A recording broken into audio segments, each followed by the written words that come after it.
What do I mean by go overlanding? I mean precisely that. Do trips.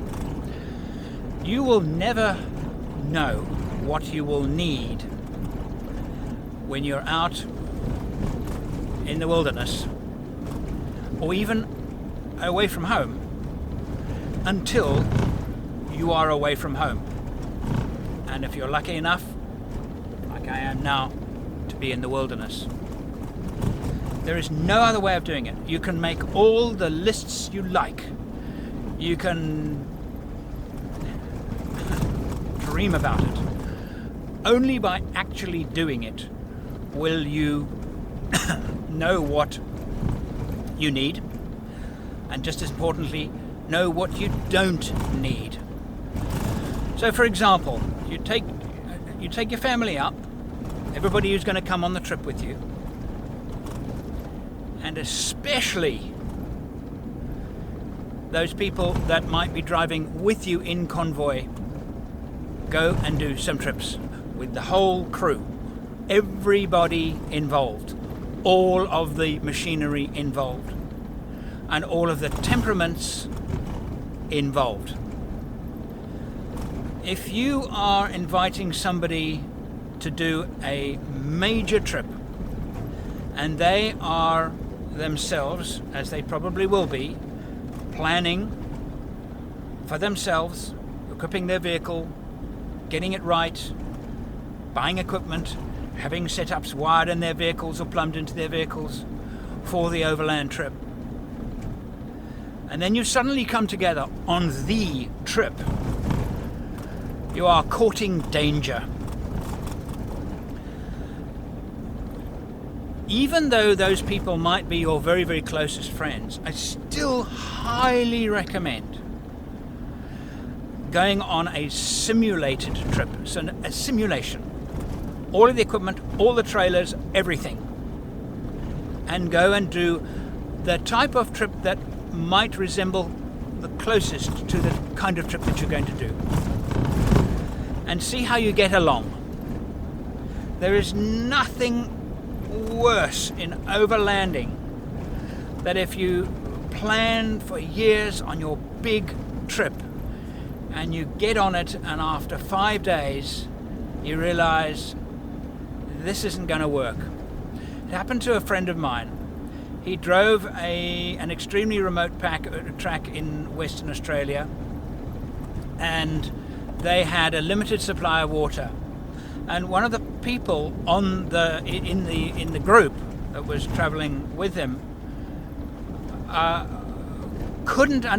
he'd never really been camping much before, just a little bit, and had never been in the wilderness, and did not understand the concept of the preservation and economic use of water.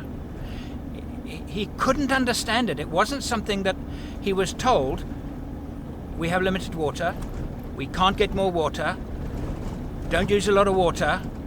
And whenever he used too much water, somebody would say to him, oh, you need to stop using that water now. He couldn't understand it. And carried on using water as if there was an ending supply. And my friend who was leading the expedition said one morning, okay, we're going back. In 2 days' time, we're at the point of no return. We might have no water in 2 days' time because you're consuming so much of it.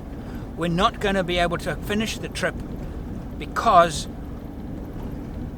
of one individual, just one, was causing the problem. So go overlanding and test your overlanding equipment and test the people that you're overlanding with. When you're setting up your rig, you're going to be watching YouTubers like me and many others, hundreds of others like me now, and they're all going to be ranting and raving about certain pieces of equipment. Now, that equipment that they're talking about may be a sponsored placement. In other words, they're being paid to say good things, or they may just really like it and find it very, very practical. How do you tell the difference? How do you, as a discerning buyer, customer, tell the difference between a bought piece and something where the guy actually really likes it. And I am accused of, yeah, it's paid. Well, that is somebody jumping to the conclusion that it's been paid. I don't do that. I don't do paid advertorials. I've never done paid advertorials. I use everything on my vehicle that you see me use. I use it because I like it. Nobody's paying me to use it. But that's not the same with all. Now, I'm not disparaging them or anything like that, but I'm just saying, there are different business models that YouTubers use to make their content. And one of them is, give me a piece of equipment, give me some money, and I'll do a great review for you. And you can check out my review and make any suggestions you like before it goes live. That is a common YouTube business model. So how do you tell? You can't. Unless you actually know the YouTuber very well, and and he has a backstory and he has a certain credibility in your eyes. Without that credibility, then you do not know and you cannot tell. So, you're now thinking about buying that equipment. You're now looking at your shopping list and you're thinking, oh, I think this will work very well for us and fulfill a certain mission requirement. Make sure it's a mission requirement, and the only way you can know that it's a mission requirement and not guess that it's a mission requirement is that if you go overlanding and you go, yeah, I definitely need that because I'm keep on finding myself doing this, looking for this, struggling with this, and I'm finding it a repetitive thing. Every time we set the camp up, I'm struggling with this and it's becoming a bit of a frustration. Then you can say, yeah, a solution needs to be found to that, and that could be potentially mission critical. Then go shopping and looking for the product. Remember, it's mission first. But how do you understand the mission? How do you fully understand the mission? Go overlanding.